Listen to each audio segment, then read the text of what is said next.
Hello chess friends and welcome to Jozarov chess channel and welcome back to our best chess games of all time series. So in this series we're covering the best of the best chess games that have been ever played in chess history, and today I've decided to show a really beautiful game from the World Chess Championship in 1995 between the two legends of the sport, between Garry Kasparov and Viswanathan Anand. So this was quite a spectacular game because in this game you see really some dirty opening ideas from both sides. Actually it's quite a double-edged game, and I really love the fact that they actually pulled off such a sharp tactical game in the World Chess Championship match, because many times in World Championship matches the games are quite boring. No one wants to make mistakes, no one takes actual risk, but this two guys of course are great tacticians and they are trying to do tactics in an early stage of the game. So let's see now what happened. Garry Kasparov opened with the move e4. We have e5 by Viswanathan Anand, knight to f3, knight to c6, and after bishop to b5 we have now the Ruy Lopez on the board. So after move a6 the game transposes into the so-called Murphy defense. We have bishop to a4, and now after move knight to f6, kingside castling was here played by Garry Kasparov. So we have here knight to e4, and this is now the open Ruy Lopez game, and Viswanathan is saying, I will go into a tactical battle with you. Sometimes in chess, you know, when we watch chess history, going into an open battle against Garry Kasparov meant actually a suicide mission, but many players tried it out against Kasparov. One of the best players I think that could maybe play an open game against Kasparov was the top grandmaster Viswanathan, but here also Viswanathan had his chances in this particular game. He tried now this move knight to e4. He said, I'm not scared, let's go, let's fight. So here d4 played by Garry Kasparov. He's trying of course to open now the e file, because in the continuation if you try something like knight to d4, the problem is now this one, knight to d4. Look at this, e takes d4, but now it's rook to e1, you get this move f3 and the knight gets trapped. So that's why after move d4 or here b5 was played by Viswanathan. We have bishop to b3, and now Vishy fixes now this knight on e4 with the move d5, but of course you lose now the pawn on e5. That's now simply main theory of the open Ruy Lopez. We have now d takes e5 by Kasparov, and after bishop to e6 we have now this move knight to d2, the so-called Bernstein variation of the open Ruy Lopez. And okay, what to say about this position? We have to say, I think that this knight will not stay there forever, and the downside for white I think in this position is that the pawn on e5 is sometimes a clear target of black. So maybe in the near future queen to e7 could happen. Maybe black can continue the pressure around the square e5. So it's an advanced pawn, but sometimes it can be, of course, as I said, your problem. Sometimes your opponent will attack your simply advanced pawn. As I said also for the knight will not stay there forever. So basically Garry Kasparov is trying to continue his pressure around the square e4, hopes that finally black plays something like knight to d2 and then eventually stays also with a weakness here on d5. So these are the tiny little strategies about this particular opening line. But here in the continuation we have now knight to c5. Viswanathan is saying, I will not allow you to trade off the knights. I will eventually come maybe in the later stage of the game again with the knight on e4, but so far I will escape and try also to get rid of this very powerful bishop on b3. So we have now c3 by Kasparov. We have the d4. Here Viswanathan advances the pawn immediately, although probably the main line would be something like knight to b3, simply getting rid of the bishop, and then of course knight to b3, bishop to e7, something like knight to d4. You see also white can have his fun, cement the position around the square d4, and then kingside castling I think would be perfectly fine for both sides. But okay, here in the continuation, as we said, these are great tacticians. They're trying to get open games, open wild ideas in an early stage of the game. So that's why here Vishy pulled off this risky, we have to say this is a risky move, this move d4. So we have now a beautiful counter attack by Garry Kasparov. He played now knight to g5, and this is quite annoying to face this tactical line, because many times this position has been played in chess history. There is also a beautiful game between Kasparov and Jozarov in which Kasparov won the game. There is also a game between Viswanathan and Jozarov. So many times this position has been played, and actually what you should do here is simply to take queen takes g5, but still it's risky because queen to f3 is going to happen. Look at this, the knight is hanging. You have to go even, I don't know, play something like bishop to d7. It's not so good because you get this one, bishop to f7, maybe the king can escape, but look at this with c takes d c4, black is, I think, getting destroyed for sure. So you have to actually here even queenside castle, but now something like queen to c6 could happen, or maybe first bishop takes e6, then something like knight to e6, then we can take here, and still it's a risky position for both sides. So as I said, this is something that black should actually do, but in the continuation of the game, Vishy pulled off this move, d takes c3, tried now to counter-attack, and he's attacking also, of course, the knight on d2, but here Garry Kasparov simply takes, knight takes e6, we have f takes e6, and now we have b takes c3. So we have queen to d3, Vishy Anand is staying actively into the game, he's trying now also to take out the pawn on c3, but now comes the critical moment of the game. Here Garry Kasparov is saying, okay, the queen had some fun, but now the queen becomes actually really an object of white's attack, because here Garry Kasparov played this move bishop to c2. In also one game in the World Championship in 1995, Garry Kasparov played the move knight to f3, and this was, I think, too much simplified line in which black can, I think, at least trade off the queens, and then okay, he has some maybe structural weaknesses here around the square e6, but actually this is not such a complicated game anymore when the queens are off the board. So that's why this line leads, I think, into a more drawish continuation for both sides. So that's why Garry Kasparov in this game tried to spice it up with the move bishop to c2. He's saying take your pawn on c3, but then at least we're staying with many pieces on the board. At least I have this beautiful bishop pair that's aiming towards the king side, and still I have the opportunity to maybe include the queen into the game. So here Garry Kasparov played really a wild gambit line. So we have queen to c3. Vishy Anand accepts the challenge. He's saying, show me what you got.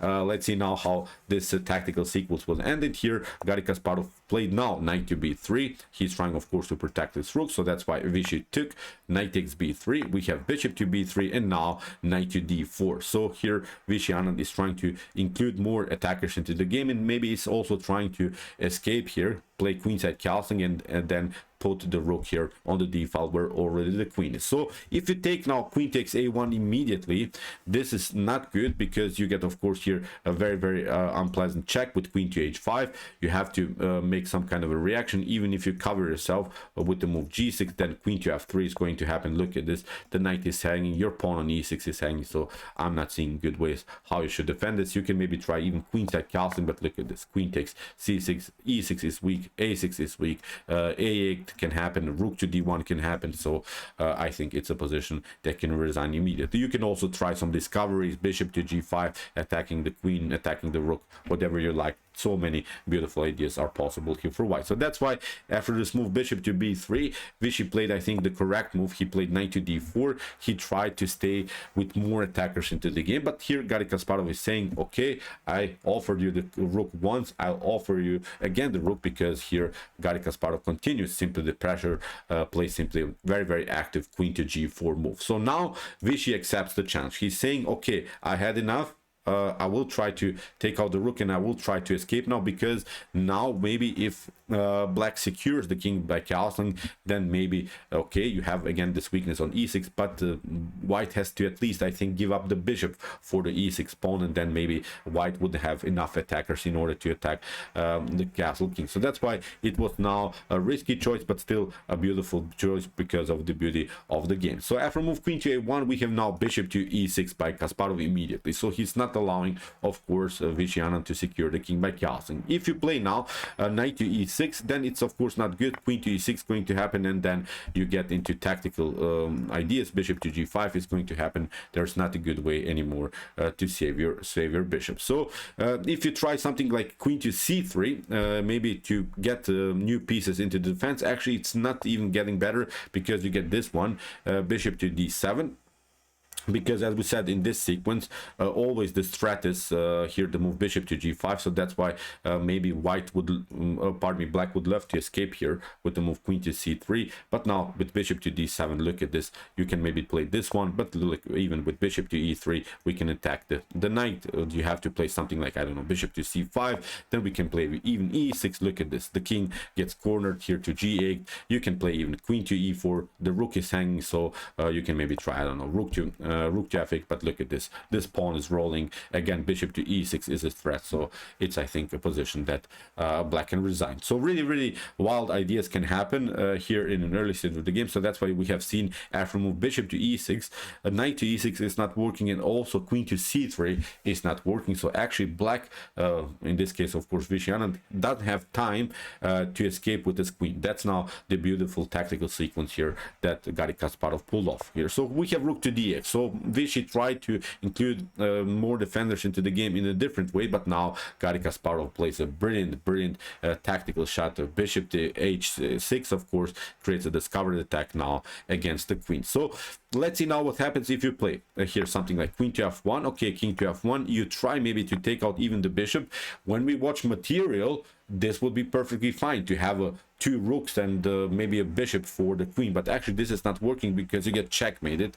Your g pawn got deflected to the h file, and now you don't have time to cover yourself with the move g6. Look at this, you have this one, but now with queen to f7 you get checkmated. So this is now the huge tactical problem for Viswanathan in the continuation of the game. So that's why bishop to h6 was really a stunning tactic. We have now queen to c3. Now Viswanathan tries to escape, but now bishop to g7 is a much better continuation here for white, because whatever you do, even if we try here, let's see, knight to e6, then again queen to e6, you can cover just with the bishop, will take at least the rook, and this is a much better continuation again for white. We can then afterwards play bishop to f6. Some checks are possible, so it's, I think, a position that black can resign immediately. Even if you try here bishop to g7, you don't want to take, for instance, the bishop on e6, then you get this checkmate again with queen to h5. You have only one square, or f8 or e7, wherever you go, you get queen to f7. It's again a beautiful checkmate. So you see how really dirty this tactical idea by Garry Kasparov was. Viswanathan has now, as we said, to play queen to c3. Now Garry Kasparov play bishop to g7. We have queen to d3. Now we have rook to bishop takes rook on h8, and finally Garry Kasparov got his rook back, and he has now equal material. So we have here queen to g6. Vichy is trying to simplify the game by trading off the queens. We have bishop to f6, bishop to e7. We have bishop takes e7. We have queen to g4, bishop to g4, and now after move king to e7, we have reached now an endgame stage in which obviously white is much better, because first of all, what we should notice about this endgame is that we have pawns on both sides on the board, and this is an endgame that favors then the bishop, because the bishop in such positions is much better, especially because of the fact also that we can play much faster here. We can play f4, f5, f6 immediately. The f file is supported by the rook, so it's now a much better endgame for white, as we said. So we have here rook to c1. We have immediate attack against the pawn on c7, c6, f4. We have a5, and now king to f2. Here Garry Kasparov is of course playing very actively with the king. You have to include now, of course, your king into the in the game when you're playing endgame stage. So here a4, we have king to e3, we have b4, we have bishop to d1, we have a3, and now Garry Kasparov continues his pressure here on the king side, plays simply g4, wants to play now f5, and maybe secure the king even further here on f4. We have rook to d5, rook to c4, attacking the knight, c5, but now king to e4, the rook has to escape, and now we have rook to c5. Again, the knight is a little bit vulnerable here. So we have knight to e6. Here Viswanathan is trying to, of course, to somehow maybe grab the f4 pawn. If he manages to do that, then actually it could maybe be a drawish position. But here Garry Kasparov played maybe even the best move of the game. He played now the move rook to d5, and this is really interesting because, for instance, if you try rook to d5, okay, king to d5, okay, you take out now the pawn on f4, but look at this, the king is now suddenly close to these two pawns, and okay, you can maybe try some ideas of king to e6 with take, but now look at this, we have here this distant pass pawn, and the knight doesn't have, of course, to battle against this outside pass pawn, this distant pass pawn on the edge of the board. So now white will simply push this pawn further, and the cool part is that actually this pawn is protected by the bishop, so this position is simply too stretched for the knight, so you cannot actually compete on both sides by using your knight knight only, so that's why this would be now a completely winning endgame. So let's go back here. So after move rook to d5, we have seen rook takes d5, knight to f4 is simply not working. Beautiful idea here by Garry Kasparov. So we have rook to c8, we have f5, kicking away the knight, we have a check, rook to c4, king to e3, knight to c5, and here g5 immediately by Garry Kasparov. He has now really a beautiful attack with this three connected pass pawns. These pawns are marching and they're basically unstoppable. So we have rook to c1 attacking the bishop, but now after rook to d6 in this position, actually Viswanathan resigned. And this was really a beautiful quiet move at the end of this game, because actually what should you do? For instance, if you try b3 to let at least this pawn roll, then we can play here this beautiful move f6. Whatever you do, for instance, if you play here king to e8, then you get checkmated with bishop to h5. You have only this square, and now with rook to d8 it's a beautiful checkmate. So after move f6, you have to escape here to f8, but it doesn't get any better, because again you can play bishop to h5 with the threat to play rook to d8, a beautiful checkmate. Now you have to play something like knight to b7 in order to support your d8 square, but now still in the continuation we can try rook to e6 again with the same idea, rook to e8 checkmate. Now you have to play maybe a check, and now you have to bring, I think, your rook on the 8th rank. But actually look at this, with f7 you're winning the game, because this is simply unstoppable. Rook to e8 is going to happen and it's game over. You can maybe just prolong the game by playing the move king to g7, but still this is working. b3 is of course b2 is not working, because you get f8 the promotion, and it's a beautiful checkmate. If you take, of course, then we promote again to queen. Again, you don't have time to push this pawn again, it will be a checkmate. So really beautiful game, I think it was. Rook to d6 at the end, also a beautiful move in which Garry Kasparov showed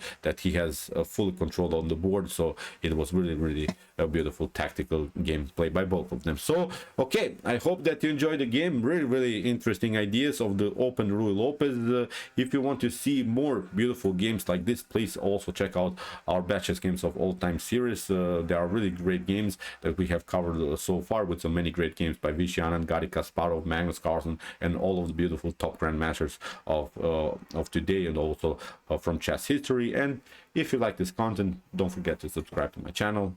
See you soon with some more videos, and chess is the best, of course.